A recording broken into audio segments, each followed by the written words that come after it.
Mr. President, the question I have to ask you today concerns your statement this morning to the General Assembly, where, if you'll pardon me using the phrase, you dropped a small bombshell as far as the Group of 77 were concerned. In fact, someone listening to you said that it's rather like the chap who told the king that he had no clothes on.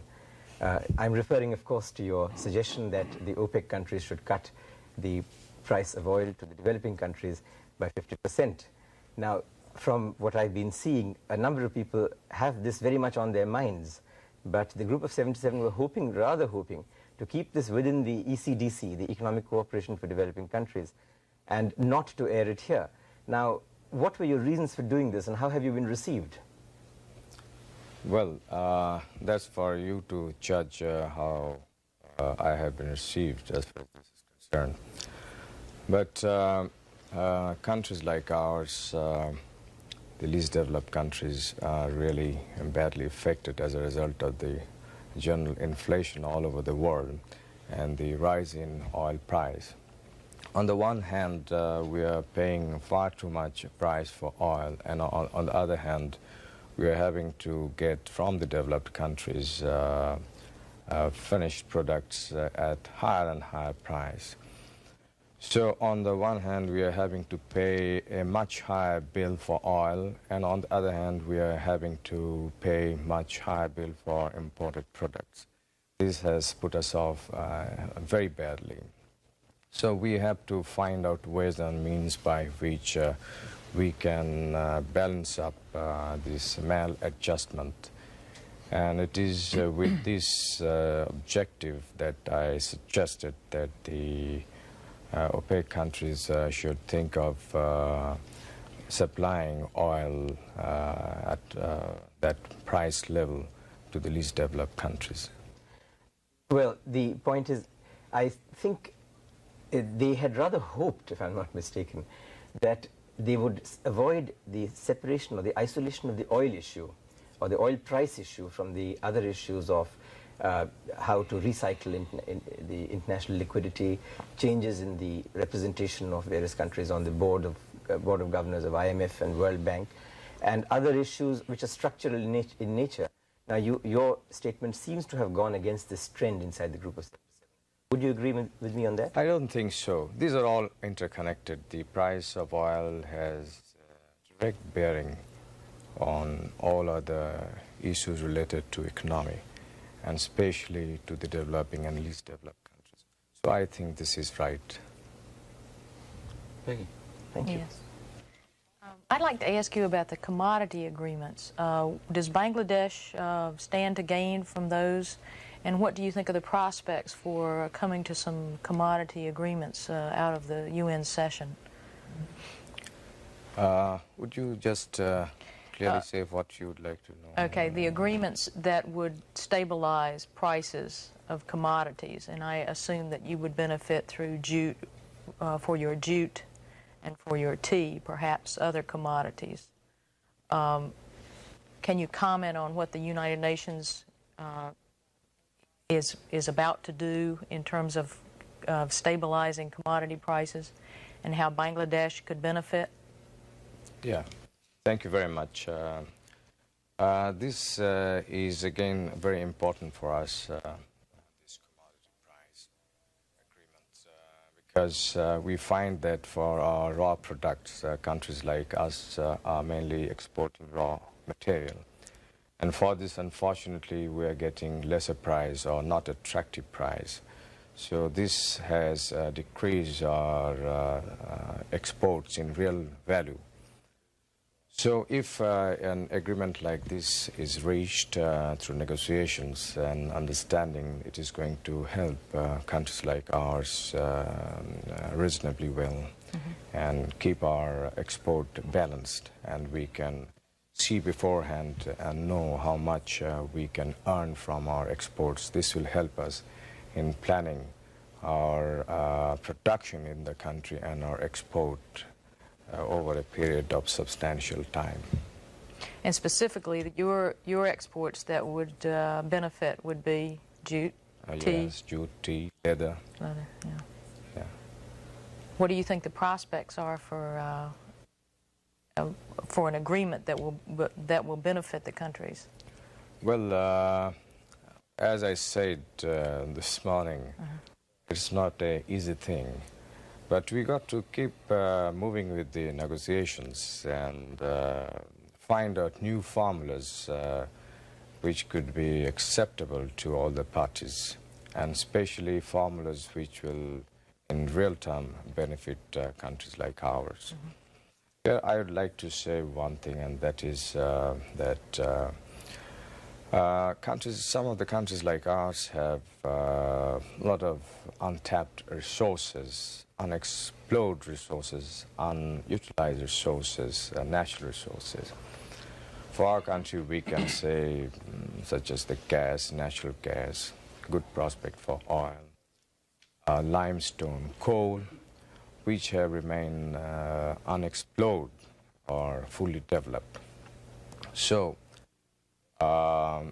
this way we would be able to foresee our exports and plan our economy. Mr. President, I'd like to get back to the question about the bombshell that you dropped this morning. The talk in the corridors of the UN and amongst many delegates is that we might see a split here in the group of 77. Are you thinking of trying to take leadership and forming a least developed country bloc to try and move away, a coalition of some sort to deal specifically with your set of problems? And the other question I'd like to ask is, it was hinted by U.S. Ambassador McHenry what the content of your speech would be and that we should watch it closely. Were you consulting with the U.S. government on this, and was there any kind of deal that was struck? The answer to your first question is that there's nothing like that. This is a thing which have been, I understand, mentioned by others earlier. And we felt that it is better to say it here, and I don't think this has any prospect of splitting the group of 77. And let me tell you, we had no talks with anybody on this count. If anybody said, must have said on their own. But then how did Ambassador McHenry say with great confidence? He said, I don't want to steal the thunder of President Zia, who will be talking to you a little later, but you should listen to the speech being given by the President of Bangladesh and what he has to say about the energy question and the price of oil. I'm just quoting him. Well, I think you should ask him to answer this question. He must have good intelligence. I'd like to refer to a very interesting magazine article recently, sir, which described you as being the super salesman from Dhaka, taking the message around the world that Bangladesh has a stable government and is emerging as an attractive trading partner for both East and West. Did you see that? And if you didn't, how would you react to that? Well, I don't know, but during the last 1 or 2 years, I have undertaken trips to really many countries, both in the East and the West. The object, one should have understood that we were colonized for a long period, as a result of which we remain undeveloped, whereas we have tremendous resources. Firstly, the land is so fertile, and in agriculture, our return is so low. As I said a few minutes ago, we have several others, very valuable natural resources which have remained undeveloped, unexplored. For this, we got to talk to people who have the money, who have the technical know-how. And apart from this, being a new country, I had decided to visit as many countries as possible. And I think these visits have really helped us a lot to project Bangladesh in other countries and discuss with those countries' leaders as to how economic cooperation could be built up. And as a result of these visits, our assistance from abroad has increased over the last 2-3 years. And the economy in our country are gradually picking up. May I come to a related question to this one? which is the one of, shall we say, regional cooperation. One of the problems that we all face in common is, in fact, the oil price, if you like, the balance of payments problem. And it seems to me that the best thing what we possibly do is try and, the countries most affected, least developed, most seriously affected, doesn't really matter which, that we should try and buy as much from each other and possibly try for better terms. Now, for instance, all the 4 countries of the subcontinent have an interest in tea, in jute, in leather, and textiles to a large extent. And at the same time, at least one of the countries, which is India, is producing many of the products that you would need, for example, cement or textile machinery, at very, very much lower than world prices. Now, what is anything being done? Are you thinking of something towards regional cooperation, or is it all snagged up on big issues like the Farakka barrage and things like that? You see, you're aware that a few months ago, Bangladesh proposed a forum on the basis of South Asian countries. And this has been well received by the various countries of South Asia region. And the object is that through this forum, we could do many things which will benefit the region as a whole. And under that forum, trade, commerce, and other bilateral relations, regional matters could be discussed, as in case of other regional forums. I'd like to pursue a question on the issue of food aid, which is certainly an issue in the United States where this can be seen.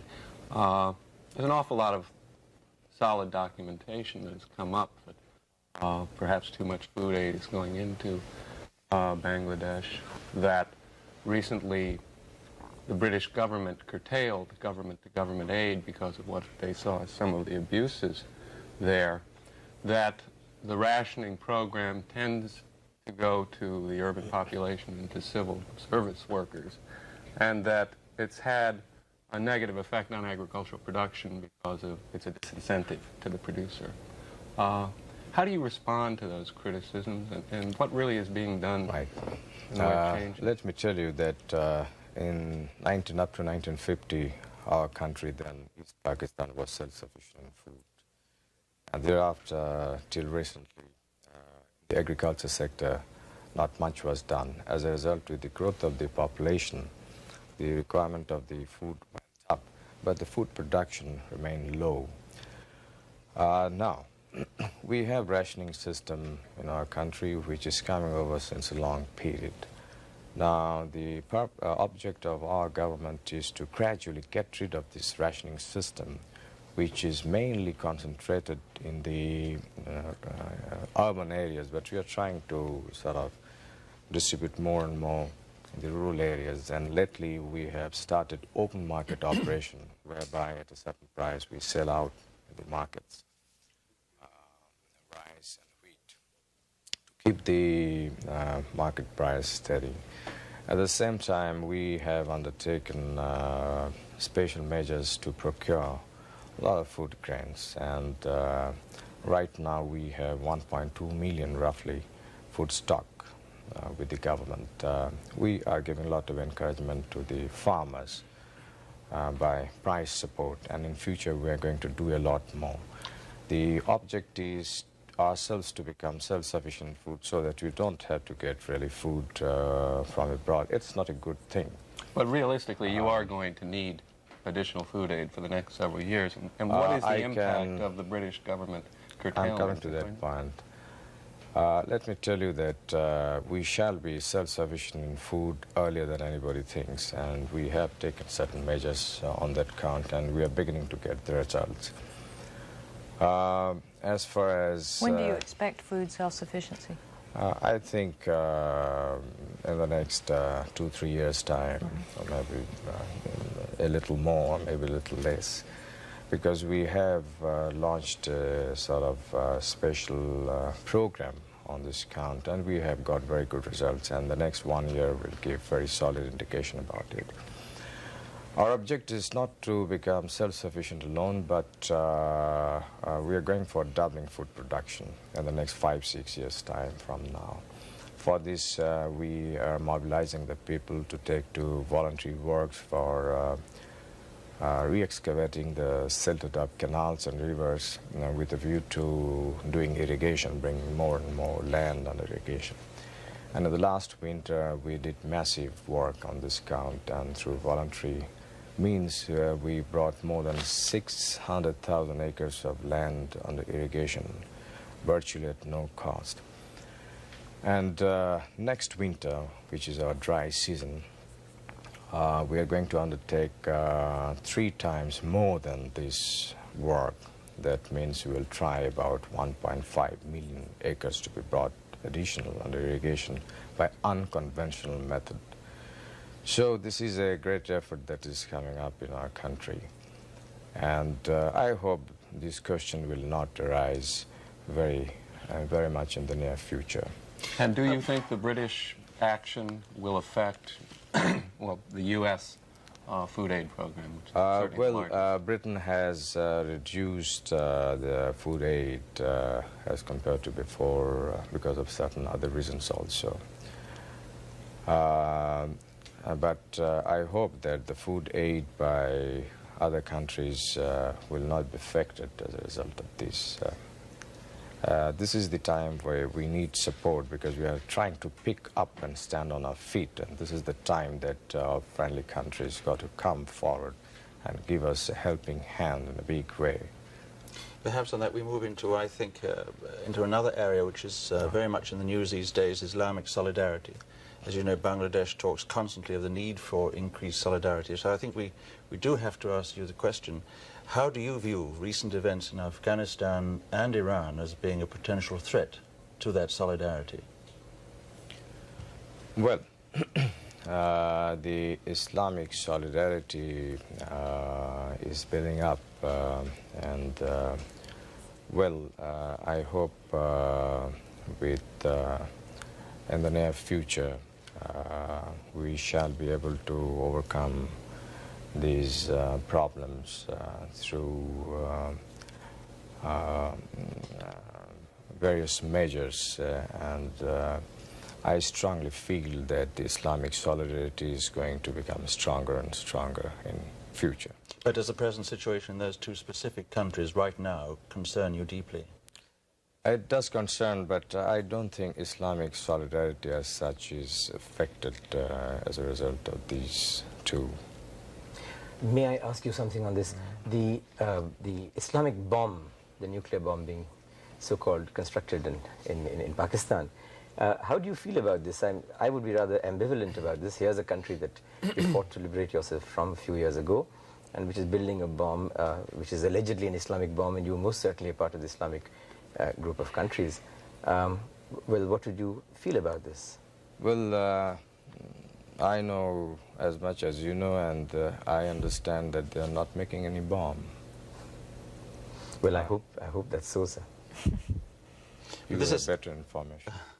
But this question of Islam, which you know is very high in everybody's minds these days, that Islam is in the throes of some kind of renaissance, some change. And there's been an unusually strong emphasis being placed on Islamic solidarity. We're back to this continuous phrase which keeps making the headlines. Isn't there the danger perhaps that this kind of policy might be regarded as a sort of isolationist policy? From what? From getting away to that old Islamic concept of greater cooperation and contact between nations. I don't think this will affect that.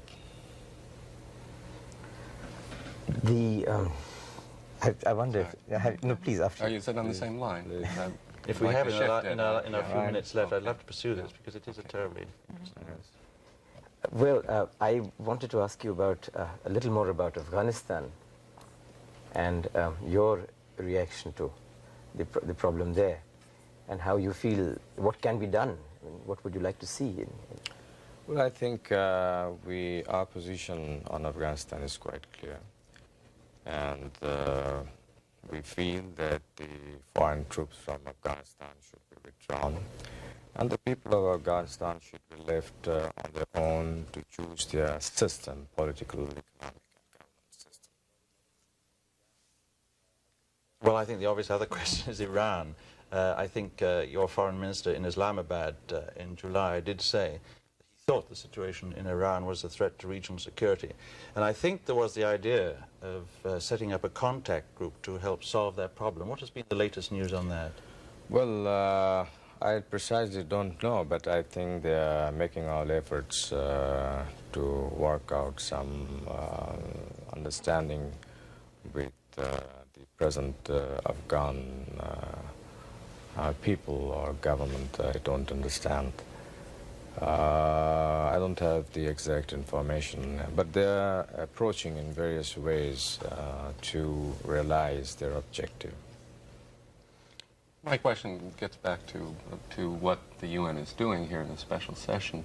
I think most people have the assessment that not much is going to come out of it, which leaves Pakistan or Bangladesh very much in a situation like a lot of developing countries. Insufficient assistance from the North or concessions by the North, and probably not much from OPEC.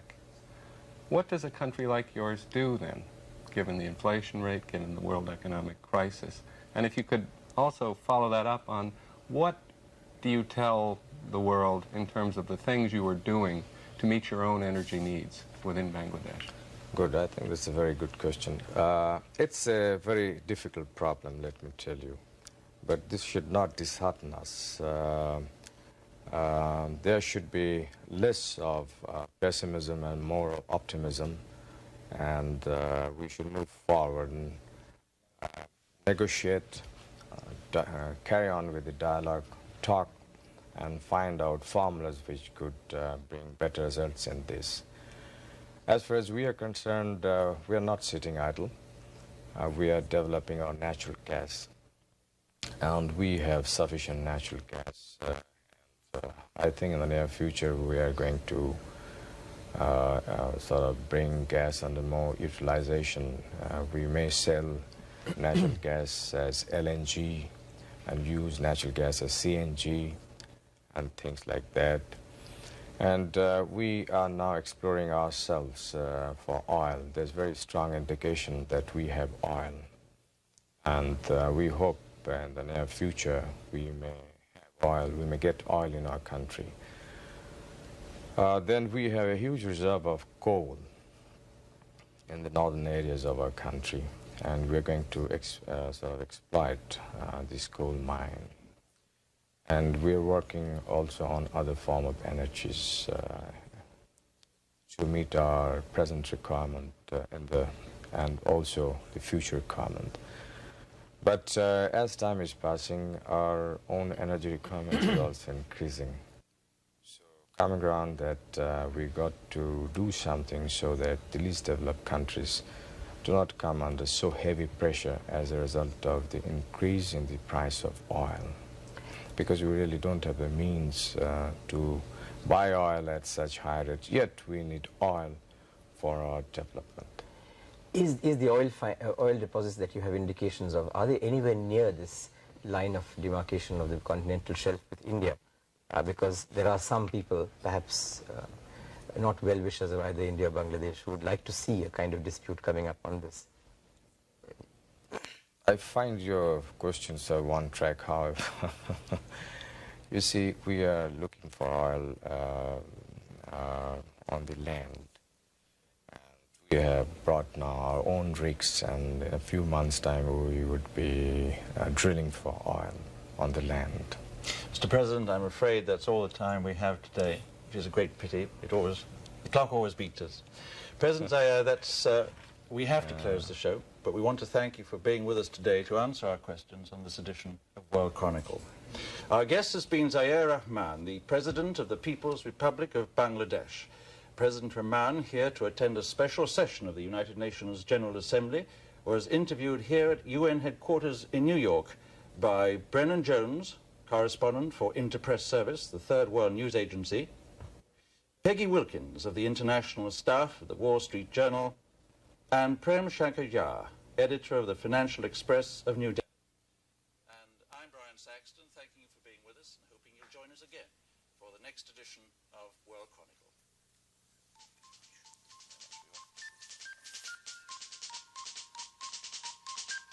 Transcripts of these interviews may be obtained without cost by sending a stamped, self-addressed envelope